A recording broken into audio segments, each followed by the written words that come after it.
Hi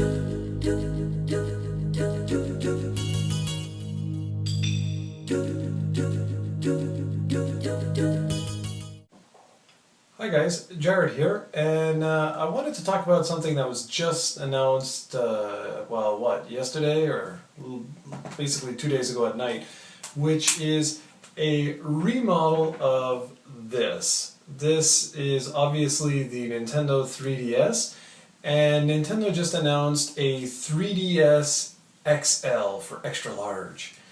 And I gotta say, I'm a little shocked. While it's great that they improved the screen size, I've never been one for making portables larger. For example, look at this. This is the PS Vita, and it's already like substantially bigger than the 3DS. And I mean, this is supposed to be a portable that you would, obviously put in your pocket there. But that's kind of already really hard to do with the PlayStation Vita. So it's why, like, I've never been a huge fan of making these things bigger and bigger and bigger, because it sort of defeats the purpose of calling it a portable, at least in my mind. I've supported Nintendo over the years, and basically the only portable I haven't bought from Nintendo has been the XL DSi, because like I said, I didn't find it was really worthwhile. So anyways, the purpose of this video is a little bit, is basically because I'm a little bit perplexed right now. I'm kind of curious what your opinions are of why Nintendo didn't go the remodel route, and by that I mean like a refresh, like a real refresh, and take this and add another one of these guys down over here, or up here, or whatever. Especially with the new one, considering there's so much more real estate. They've made this so much bigger that it would be easy for them to simply add one. Now, I know other people are complaining about shoulder buttons, but I mean, if the PlayStation Vita shows us anything, I mean, look right here. We have our 2 analog sticks, but we only have 2 shoulder buttons. For me, that's alright. I mean, it works. In this case, there's the back trackpad, and then we have touchscreen. So, I mean, that works just as fine. I mean, you can have a couple extra buttons here, given the screen is so large, it works really, really well. And considering, like I just said, that they plan on remodeling this to make it larger, to me that sort of defeats purpose, because if you don't want to have your buttons up there, like a second set, you can simply have it down here, but just make sure that this works with touch.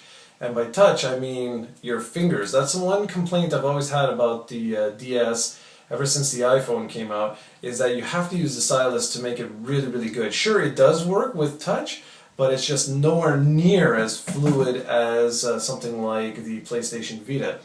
Now, I know what people are saying is, well, only these 2 games and maybe like a handful of others, like maybe 1 or 2 others, actually would make use of the Circle Pad Pro, which Nintendo released, because these 2 developers in particular, this is Capcom and this is Konami, they asked for some sort of an attachment or something, and that's when Nintendo created the Circle Pad Pro. Now, I should mention that these games don't absolutely need them. I would say more so Metal Gear Solid does than Resident Evil, because Resident Evil has never really been a twin-stick shooter.